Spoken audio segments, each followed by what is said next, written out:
Welcome to the Been There Doing That podcast. I'm Robert Scrivener. And I'm Gayla Scrivener. We left the 9-to-5 grind, downsized, and our goal is to have freedom to live and to work from just about anywhere.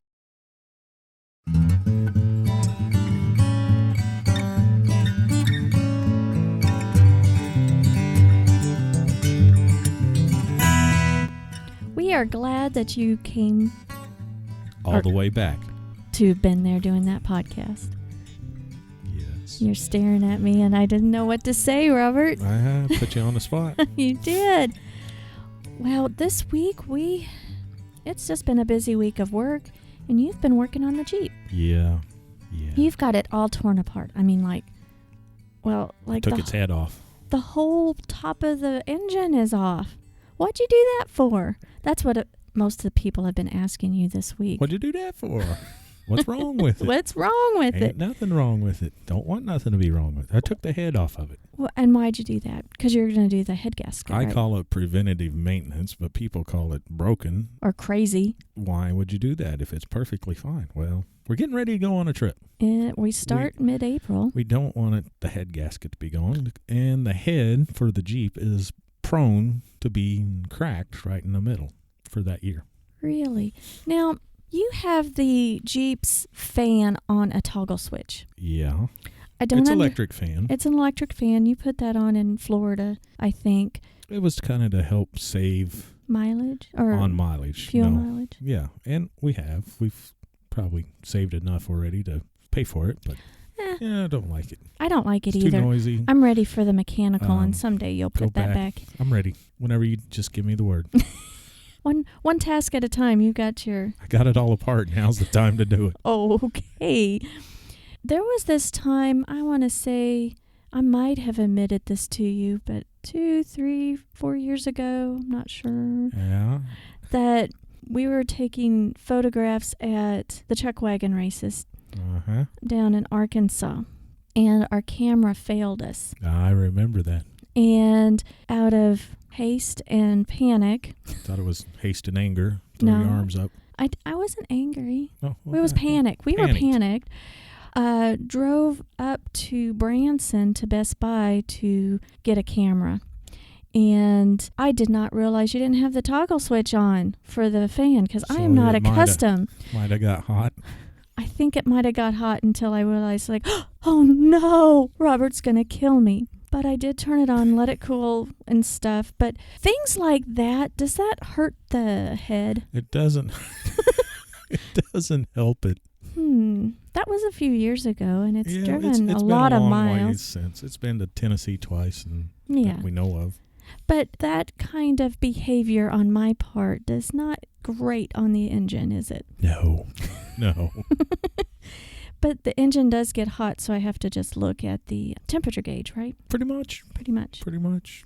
And we don't want it to be hot. We want it to run nice and cool. Have we smelled coolant? I mean, we still have that We heat. have smelled some coolant recently. And we still continually, and we've talked about it in many podcasts, about the vapor locking. Yes. So you think this will help? We'll find out. So what'd you do? You took off the head of the Jeep. Mm-hmm. Took it to a machine shop, waiting to get it back. It takes about a week. So they're about a week and a half out. But you had noticed something clogged. I don't understand what you said was clogged. Cooling orifices around the head that coolant flows through to keep it cool, the antifreeze and everything, kind of clogged up. So that could mean that could, if they were cleared up, then It'd run a little bit more efficient. Do you think it would help with the vapor locking? Yeah. Don't know. It'd dissipate the heat better. That's our goal, isn't it? Dissipate heat. Don't be hot-headed. Da-dum-chink. Da-dum-chink. Where's a drummer when you need one? I don't know. Probably Bolivar. Probably. I think so. Let me get him to listen to this thing. I think so. Well, we've also had an addition to the family, so I have really enjoyed holding our new niece. Yeah, it was a once-in-a-blue moon baby. Yes. Literally. And it was a blue blood moon. So this little girl, it was born on a very special day, January 31st. And I like being Auntie Gayla, just holding her. And when she's dirty and crying, I just give her back. That is awesome. Yeah, well, I'll hold it as long as the eyes closed and don't make any noises. Start smelling, I give it back. Yeah, she doesn't smell too bad right now. Wait until they eat solid food. Start making noises and I give it back. Well, and so we've had an enjoyable week. Didn't travel much, just worked and on vehicles, worked on work stuff and everything like that. But I got out of a book that I had bought a couple of years ago and it's called Treasure in a Cornfield, and it's written by Greg Hawley, Hawley. But I bought that book when we went on a trip to Kansas City. Ah. Yeah. And for our anniversary. It was for our anniversary 2 years ago. Almost. I mean, our anniversary's coming up in a few weeks. Thanks for the reminder. Yep. Oh, and it's recorded so we both can remember. Yay. A reference. A reference. Maybe we should put a reminder on our calendar. That Folks, might help. We got married on March 2nd in 2010. It's a 3210 blast-off type date so that we can remember. Yeah. And we remember a few days prior, and it seems like the day of, we just totally forget. Blanked out. And then a few days later, it's like, hey, wait, it was our anniversary. So it's both of us that forget our own anniversary. Neither one of us are better at it than the other. It's not totally my fault. It's not totally my fault either. I wasn't blaming you. But 2 years ago, on the recommendation of my parents, they said that you should really go to Kansas City and visit the Steamboat Arabia Museum. I had never heard of it. I hadn't either.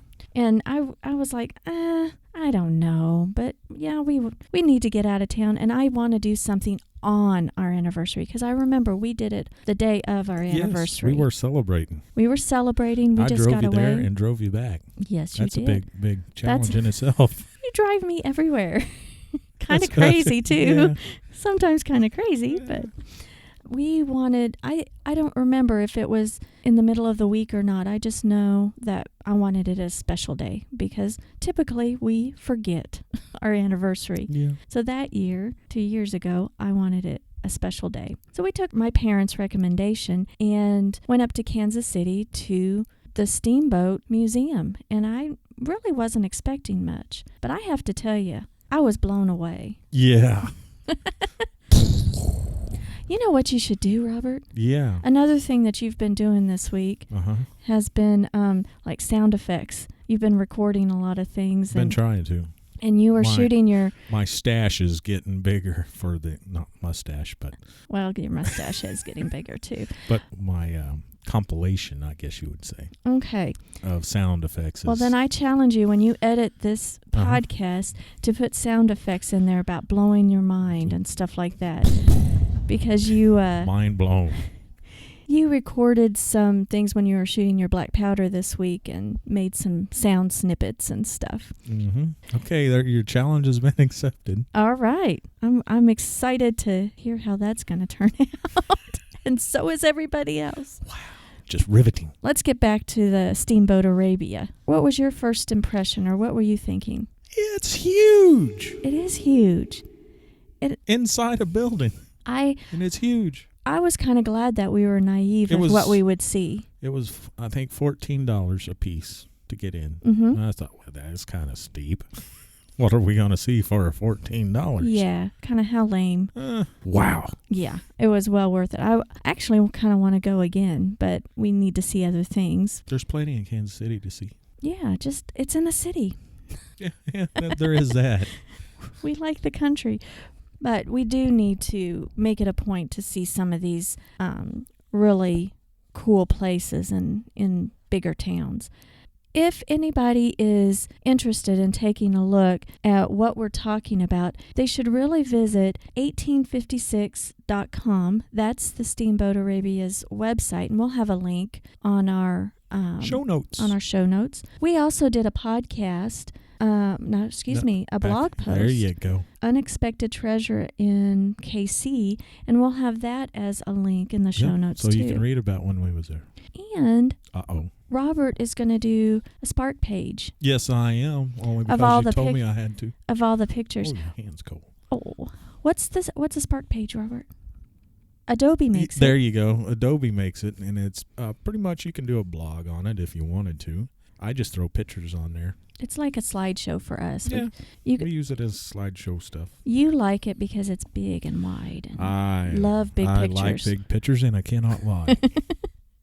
Well, good. But in 1856, this steamboat was sold to a Captain William Terrell and George Boyd, and they're from St. Louis. This steamboat was huge. It was 171 feet long and capable of carrying over 200 tons of cargo. You realize how long that is? No. I'll tell you. Okay. Remember when we was in North Carolina and got on the ferry with the RV? Yes. That one was 208 feet. So it's almost as long as that. Wow. And there were a lot more cars than the RV on that ferry. That was going from Cedar Island to Ocracoke, I think. Well, and that had to hold a lot of tons. Yeah. But that just gives you an idea how big it is, or how long it was. Boggles my mind. Now, steamboats were made out of wood, weren't they? Mostly, yeah. And going on these rivers in the Midwest, in the Northwest, and all of that, they're not exactly, it's not clear water. No, they didn't have no depth finder to see how deep the water is. No, it's muddy, and there's stuff all along there. It's snags. I mean, that's wood. It's not like pollution type stuff back then. It was driftwood. And there's logging prevalent and storms and just things that happen. And for logging, people would carry these huge logs down rivers and not even be on boats. They just float them down the river and snag them out. Yeah. So the Missouri River is very muddy. It's not clear whatsoever. And back then, it would meander because they didn't have, what are those things called to keep the river where it should go? Jetties? Dams? I guess. I don't know what you're talking about. I don't know either. I'm not an expert on that. But me neither. With the city, with St. Louis built up around the river, they had to do levees. River wall? Yeah. Seawall? Yeah. So that the river stays in one spot so it doesn't flood as much or meander. Because water can go in different places. Takes a path of least resistance. It sure does. 1856, this boat was full of cargo. I mean, tons and tons. How many tons was it? Well, let me look. I'm looking on their website, and let me see. There were... I got something that says in addition to its 200-ton cargo, there were also 130 passengers on there. Yeah, that's what I hear, or what I see. They were headed out west to find life on the frontier. Yeah, that was supposed to stock several of the new cities, new frontier cities. So it had supplies for 16 towns. And so... 16 towns. So that's basically how many Walmart supercenters? I mean, really. That's a lot. That's just amazing in and of itself. A short time after it got on that voyage, it hit a snag and it sank. And everyone, it just went head first. Went down. It just went down. Now, there were no casualties except for one mule, I believe. Yes. Person said he got it off, but it was still tied. Well, from what I remember on the story was that in the newspaper, the guy was interviewed and he's like, yeah, it was a stubborn old mule. I couldn't get him off. And then once they discovered the treasure and discovered the boat, they've discovered the mule was tied to the thing. So the guy lied. He did. He did. What happened was the boat sank and all the cargo went down with it. And they could not recover it. And all the mud and soot and everything just Although, that's what I heard, all the liquor was missing. Well, alcohol. The alcohol barrels would be floating, wouldn't they? They were none of them were ever discovered. Yeah, that's kind of funny. If you're a farmer and a big old barrel of, corn liquor came onto your property by the river, do you think you'd turn it in? 1850s. Yeah. Do you think you'd turn it in? No. Yeah. No. Do you think you'd say anything about it? Do you just think, man, that's a great gift?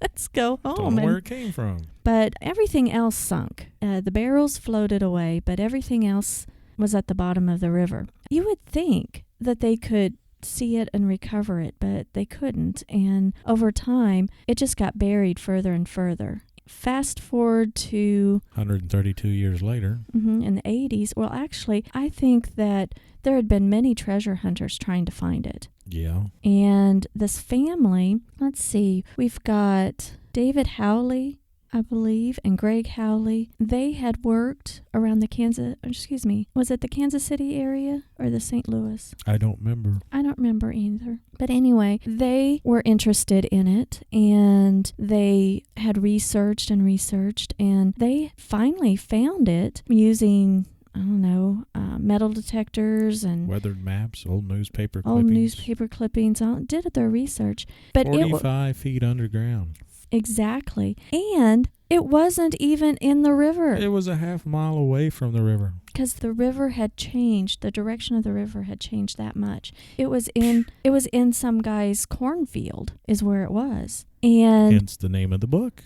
Exactly. Treasure in a Cornfield. And they were given permission from the farmer that owned the land. And this guy that owned the land, from what I understood, had visitors before, Wasn't his first treasure hunt. Yeah. And he just I don't believe it's out there and stuff like that. But 45 feet underground and they didn't realize it'd have to be that far down. But they were given permission from this farmer to dig in the middle of winter. And being so close, just a half mile from the river it's the Missouri River. Yeah.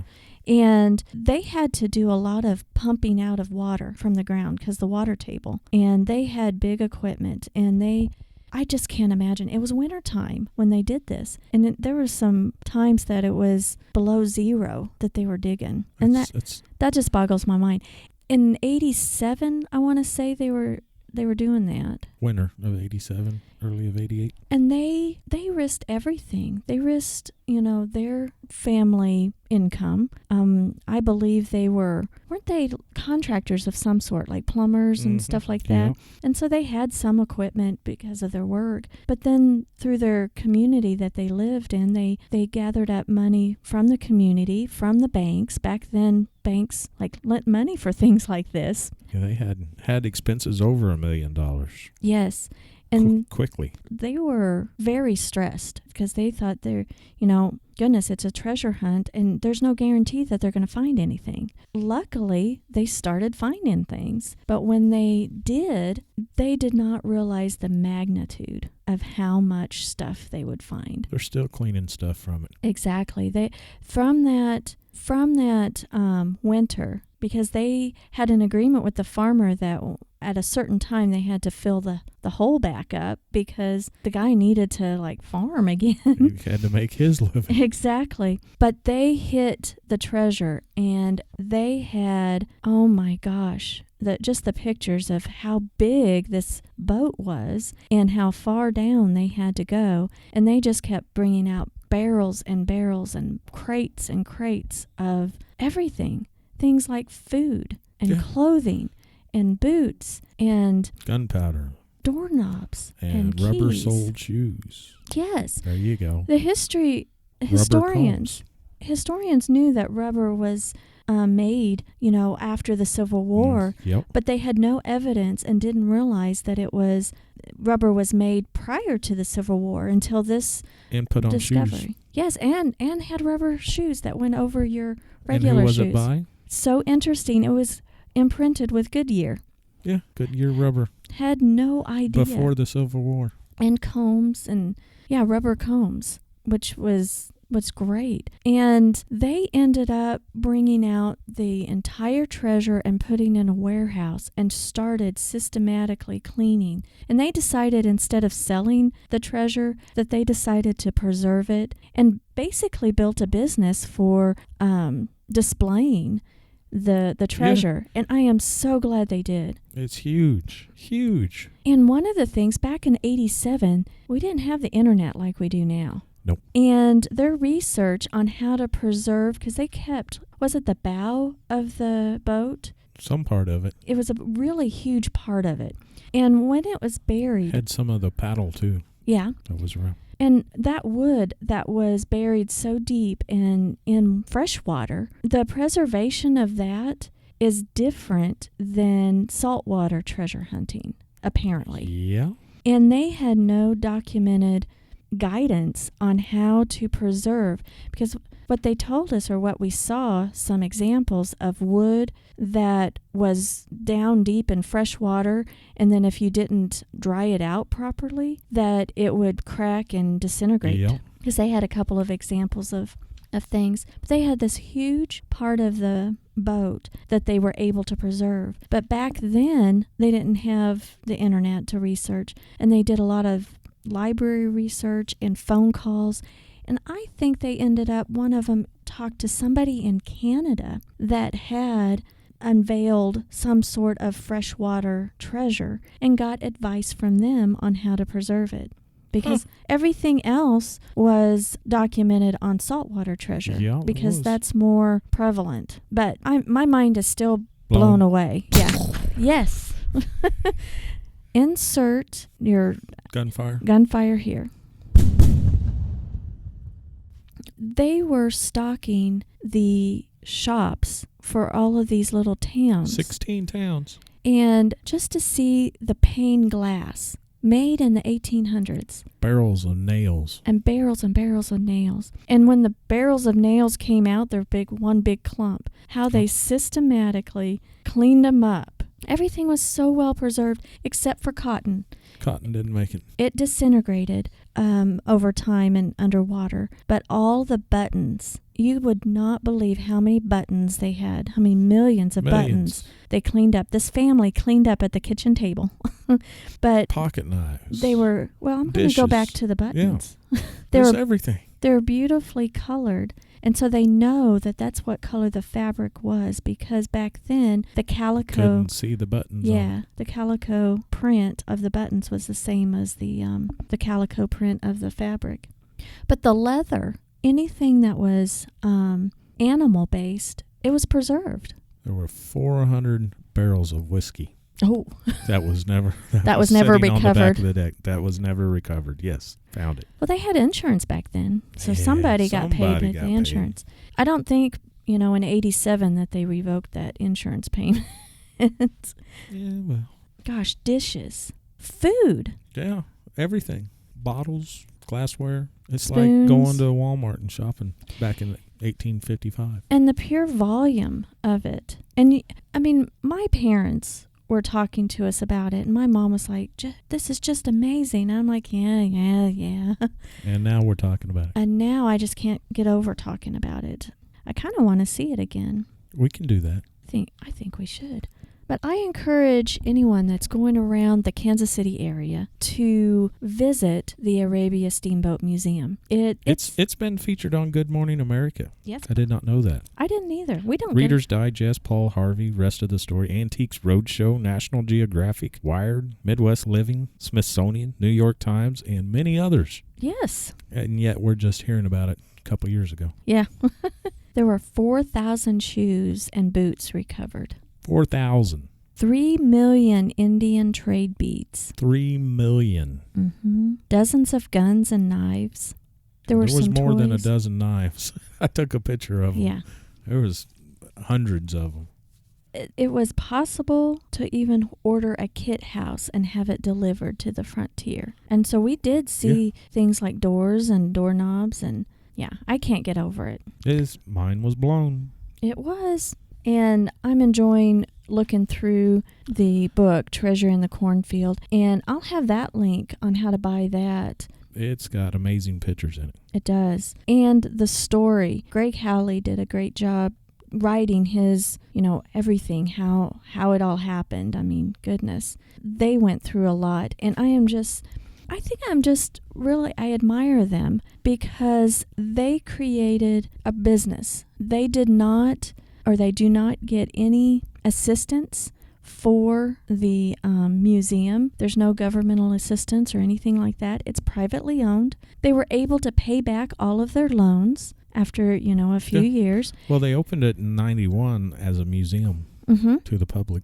They got this old warehouse to start cleaning up stuff, but they were able to pay back and be profitable. And that is very admirable, because during their treasure hunting, my gosh, they were scared that they would lose everything. And it wasn't just one family. It was like 4 households that were really, really, really involved. And that had to have stressed out wives and kids and stuff like that. But that sacrifice that they did had brought a wonderful treasure. All right, do you have anything else? I do not. I'm just amazed by it still. In the gift shop, I bought a ring, and I wear that and remember. Yeah, that's good. That was my anniversary ring. I love it. Well, wrap it up, Robert. Where can they find us, Gayla? BeenThereDoingThat.com. Well, that's good. They can email us at podcast@BeenThereDoingThat.com. Where can they find us on Instagram? Been There Doing That. Facebook? Let me think on that one. Been There Doing That. There you go. We're everywhere. If you don't think so, just look again. Yeah, we're there. We're there. We're doing that because we're not done doing. Does that make sense? I don't know. We don't have to make sense. We've been there doing that because we have not done it all. That's right. There you go. We don't have to make sense. This is our podcast. It's my podcast, and I want to talk now. All right. Thanks for joining us, and until next time. We'll catch you later.